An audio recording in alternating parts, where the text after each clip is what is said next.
നമ്മൾ പറഞ്ഞുകൊണ്ടുവന്നത് ആത്മാർത്ഥമായിട്ടുള്ള പരിശ്രമം നമുക്ക് എന്തും നേടിയെടുക്കുവാൻ സാധിക്കും. നമുക്ക് ആഗ്രഹങ്ങൾ നമ്മുടെ ഉള്ളിൽ തീവ്രമാണെങ്കിൽ, നമുക്കത് നേടിയെടുക്കണമെന്ന് അതിയായ ആഗ്രഹമുണ്ടെങ്കിൽ അതിനു വേണ്ടിയുള്ള ആത്മാർത്ഥമായിട്ടുള്ള പരിശ്രമം. പലരും നമ്മളെ ഇൻസൾട്ട് ചെയ്യും. കാരണം നമ്മുടെ നാട്ടിൽ നിരന്തരം പോയിക്കൊണ്ടിരിക്കുന്ന ഒരു ശൈലിയുണ്ട്.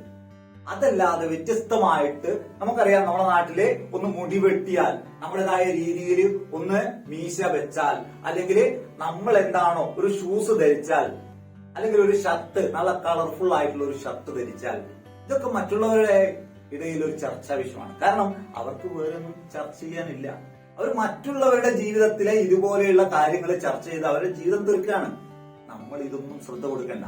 നമ്മൾ ആത്മാർത്ഥമായിട്ട് ആഗ്രഹിക്കുകയാണെങ്കിൽ ആ ആഗ്രഹം നിറവേറുക തന്നെ ചെയ്യും. നമ്മൾ ഇപ്പൊ മനസ്സിലാക്കേണ്ടത്, കേരളക്കരയിൽ ഇപ്പൊ ചർച്ചാ വിഷയമായിട്ടുള്ള ഒരു സിനിമയുണ്ടല്ലോ, വയലൻസ് ആയിട്ടുള്ളത് മാർക്കോ. അതെ, ഈ മാർക്കോ ആരുടെ പട? ഉണ്ണിമൂന്നന്റെ. ഈ ഉണ്ണിമൂന്നൻ കേരളക്കാരനാണോ? ഉണ്ണിമൂന്നൻ ഗുജറാത്തിലുള്ള ഒരു സാധാരണ മലയാളി കുടുംബത്തില് ജനിച്ചൊരു പയ്യനാണ്. അതിയായിട്ടുള്ള ആഗ്രഹം ചെറുപ്പം മുതലേ സിനിമയിലെ ഒരു നടനാവണം എന്നത്. ഈ ആഗ്രഹവുമായിട്ട് ഉണ്ണിമോഹൻ നിരന്തരം അവന്റെ അച്ഛന്റെ അടുത്ത് ചെറിയ കുട്ടിയായിരുന്ന സമയത്ത് സംസാരിക്കും. അങ്ങനെ സംസാരിക്കുന്ന ഈ കുട്ടിയുടെ ആഗ്രഹം കണ്ടിട്ട് സാധാരണക്കാരനായിട്ടുള്ള ആ അച്ഛൻ തന്റെ മകന്റെ ആ അതിയായിട്ടുള്ള ആഗ്രഹം കണ്ട് ഇവിടെ കേരളത്തിലെ അദ്ദേഹത്തിന് പരിചയമുള്ള ആളുകളൊക്കെ ആയിട്ട് അദ്ദേഹം നിരന്തരം കത്തിലൂടെയും ബന്ധപ്പെടും.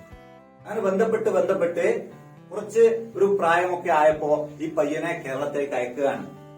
അങ്ങനെ നമ്മുടെ പാലക്കാട് ലോഹിദാസിനെ കണ്ടെത്തുകയും സംവിധായകനായിട്ടുള്ള അദ്ദേഹം ഉണ്ണിമോഹന് ചെറിയ അവസരങ്ങൾ കൊടുക്കുകയും, പിന്നീട് നമുക്കറിയാം ഈ സിനിമാ ലോകത്തൊക്കെയുള്ള പ്രശ്നങ്ങളും പ്രയാസങ്ങളും കാര്യങ്ങളും ഒക്കെ ഒരു കൃത്യമായിട്ടുള്ള ആളുകളുടെ സപ്പോർട്ടോ കാര്യമൊന്നും ഇല്ലാതെ ഈ സിനിമാ ലോകത്തൊക്കെ വിജയിച്ചു വേണമെങ്കിൽ വളരെയേറെ പ്രയാസമാണ്. അങ്ങനെയിരിക്കുന്ന കാലഘട്ടത്തിൽ ഉണ്ണിമൂന്തൻ തന്റേതായ വഴി വെട്ടിത്തെളിച്ചുകൊണ്ട് കടന്നു വരികയാണ്. ആത്മാർത്ഥമായിട്ടുള്ള കഠിനമായിട്ടുള്ള അദ്ദേഹത്തിന്റെ പരിശ്രമം ഇന്ന് അദ്ദേഹത്തിന്റെ ആ സ്വപ്നം സാക്ഷാത്കരിക്കപ്പെടുകയാണ്. നമുക്കറിയാം, കേരളക്കരയിൽ ഇന്ന് കോടികളാണ് ഉണ്ണിമൂന്തന്റെ ഈ മാർക്കോ എന്ന് പറയുന്ന സിനിമ വാരിക്കൂട്ടിയിരിക്കുന്നത്. ആ ഒരു സാധാരണ കുടുംബത്തിലെ ആ പയ്യന്റെ ആ സ്വപ്നം വർഷങ്ങൾക്കിപ്പുറത്ത് ഈ സിനിമാ ലോകത്തെ താരരാജാക്കന്മാരെ പിന്തള്ളിക്കൊണ്ട് അദ്ദേഹം താരരാജാവായി മാറിയിരിക്കുകയാണ്. ഇന്ത്യൻ സിനിമയിൽ തന്നെ ഇത്രയും വയലൻസ് ആയിട്ടുള്ള ഒരു സിനിമ ഇത്രയും കോടികൾ കൊയ്യുന്ന തരത്തിലേക്ക് മാറിയിരിക്കുകയാണ്. അപ്പോൾ നമ്മൾ മനസ്സിലാക്കേണ്ടത്, നമ്മൾ എന്താണോ ആഗ്രഹിക്കുന്നത് അതിന് ഫോക്കസ് ചെയ്യുക. നമ്മുടെ ലക്ഷ്യത്തിലേക്ക് നമ്മൾ പോകുമ്പോൾ ഇപ്പോഴെവിടെയാണ് നമ്മൾ ഇരിക്കുന്നത്, അതിനുവേണ്ടി എത്രമാത്രം നമ്മൾ പരിശ്രമിക്കുന്നുണ്ട്, അത് നമ്മളൊന്ന് സൂം ചെയ്ത് നോക്കുക. ആ വഴിയെ തന്നെയാണോ നമ്മൾ പോകുന്നത് എന്നും കൂടി നമ്മൾ പരിശോധിക്കണം. ചില സമയത്ത് നമ്മുടെ ശ്രദ്ധ മാറിപ്പോകുന്നത് കൊണ്ടാണ് പലരും പല സ്ഥലത്തും എത്തിപ്പെടാത്തത്. ഈ 2025 നിങ്ങളുടെ ഒരു വർഷമായി മാറ്റുവാൻ നിങ്ങൾ കൃത്യമായിട്ട് ഫോക്കസ് ചെയ്യുക, ആത്മാർത്ഥമായിട്ട് പരിശ്രമിക്കുക.